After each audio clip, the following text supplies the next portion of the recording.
Hi Kannada Veda YouTube ಚಾನಲ್ಗೆಲ್ಲ ಅಭ್ಯರ್ಥಿಗಳಿಗೆ ವಿದ್ಯಾರ್ಥಿಗಳಿಗೆ ಸ್ವಾಗತ ಅಂತ ಹೇಳ್ತಾ ಇದೀಗ ಕರ್ನಾಟಕ ಸರ್ಕಾರದ ಕಡೆಯಿಂದ ಒಂದು ಅಧಿಕೃತವಾಗಿ HSTR ನೇಮಕಾತಿಗೆ ಸಂಬಂಧಪಟ್ಟಂತೆ ನಿಯಮಾವಳಿಗಳು ಬಿಡುಗಡೆ ಆಗಿದೆ ಅಂತ ಹೇಳ್ಬೋದಾಗಿರುವಂಥದ್ದು.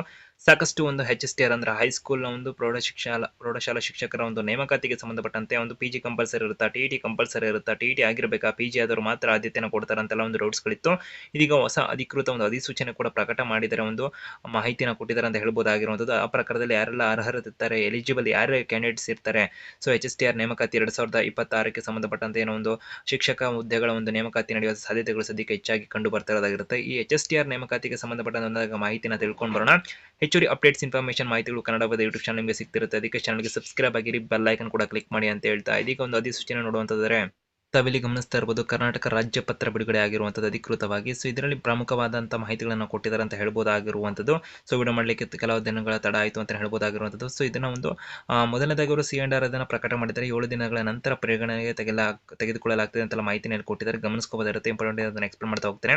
ಆಕ್ಷೇಪಣೆಗಳೇನಿದ್ರು ಕೂಡ ಇಲ್ಲಿ ಸಲ್ಲಿಸಬಹುದು ಅಂತೆಲ್ಲ ಮಾಹಿತಿಯಿಂದ ಕೊಟ್ಟಿದ್ರು.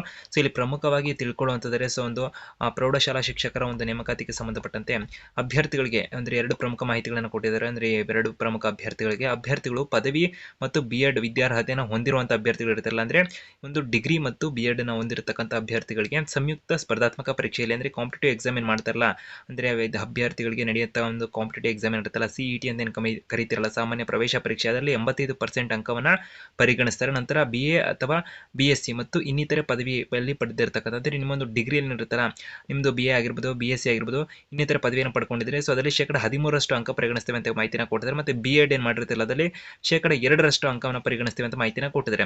ಅಥವಾ ಅಭ್ಯರ್ಥಿಗಳು BA B.Ed ಅಥವಾ BSc B.Ed ಎರಡನ್ನ ಅಂದ್ರೆ ಎರಡರಲ್ಲಿ ಯಾವ್ದಾರ ಒಂದು ಡೈರೆಕ್ಟ್ ಆಗಿ ಮಾಡಿರ್ತಿಲ್ಲ, ಅಂದ್ರೆ ಈ ಪ್ರಕಾರದಲ್ಲಿ ಓದಿರುವಂತಹ ಅಭ್ಯರ್ಥಿಗಳಿಗೆ ಕಾಂಪಿಟೇಟಿವ್ ಎಕ್ಸಾಮ್ ಏನ್ ಮಾಡ್ತಾರಲ್ಲ ಅದರಲ್ಲಿ CET ಅಲ್ಲಿ 85% ಅನ್ನು ಪರಿಗಣಿಸ್ತಾರೆ.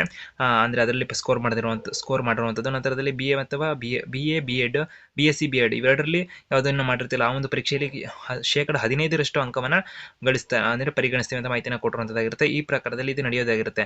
ನಂತರದಲ್ಲೂ ಕೂಡ ಇತರ ಮಾಹಿತಿಗಳನ್ನೆಲ್ಲ ಕೊಟ್ಟಿದ್ದಾರೆ. ಇತರ ಅಭ್ಯರ್ಥಿಗಳಿಗೆ ಸಂಬಂಧಪಟ್ಟಂತೆ ಕೂಡ ಅವರು ಕೂಡ ನೋಡ್ಕೋಬಹುದಾಗಿರುವಂತದ್ದಾಗಿರುತ್ತೆ. ಬಹುತೇಕ ಅಭ್ಯರ್ಥಿಗಳು ಸಾಮಾನ್ಯ ಒಂದು B.Ed ಅನ್ನು ಮಾಡಿರ್ತಾರೆ, BA B.Ed ಆಗಿರ್ಬೋದು, BSc B.Ed ಗಳನ್ನು ಮಾಡಿರ್ತಾರೆ.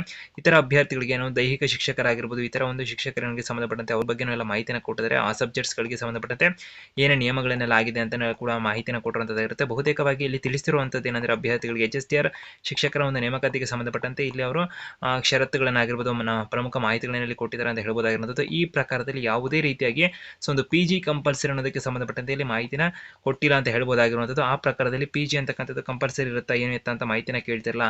ಸೊ PG ಅಂತಕ್ಕಂಥದ್ದು ಕಂಪಲ್ಸರಿ ಇರೋದ್ರ ಮತ್ತೆ TET ಆಗಿರ್ಬೇಕಾ, TET ಮಾರ್ಕ್ಸ್ ಏನಾದ್ರು ಪರಿಗಣಿಸ್ತಾರೆ ಅಂತ ಮಾಹಿತಿನ ತಿಳಿಸುವಂತಾರೆ.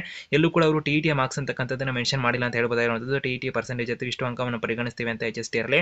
ಆ ಕಾರಣಕ್ಕೆ TET ಅಥವಾ ಒಂದು PG ಅಂತಕ್ಕಂಥದ್ದು ಕಂಪಲ್ಸರಿ ಇರುವುದಿಲ್ಲ HSTR ಗೆ ಅನ್ನೋದಕ್ಕೆ ಸಂಬಂಧಪಟ್ಟ ಒಂದು ಕ್ಲಾರಿಟಿ ಅಂತ ಸಿಕ್ಕಿದೆ ಅಂತ ಹೇಳ್ಬೋದಾಗಿರುವಂಥದ್ದಾಗಿರುತ್ತೆ. ಹೆಚ್ಚುವರಿ ಅಪ್ಡೇಟ್ಸ್ ಇನ್ಫಾರ್ಮೇಷನ್ ಮಾಹಿತಿ ಕನ್ನಡ ಯೂಟ್ಯೂಬ್ ಚಾನಲ್ ನಿಮಗೆ ಕೊಡುತ್ತಾ ಇರುವಂಥ ಪ್ರಯತ್ನ ಮಾಡ್ತಿರ್ತೀವಿ. ಅದಕ್ಕೆ ಚಾನಲ್ಗೆ ಸಬ್ಸ್ಕ್ರೈಬ್ ಆಗಿ ಬೆಲ್ ಐಕನ್ ಕ್ಲಿಕ್ ಮಾಡಿ ನಿಮ್ಮೆಲ್ಲ ಸ್ನೇಹಿತರಿಗೆ ವಿಡಿಯೋನ ಆದಷ್ಟು ಶೇರ್ ಮಾಡಿ ಮಾಹಿತಿನ ತಲುಪಿಸಿ. All the best ಅಭ್ಯರ್ಥಿಗಳೇ.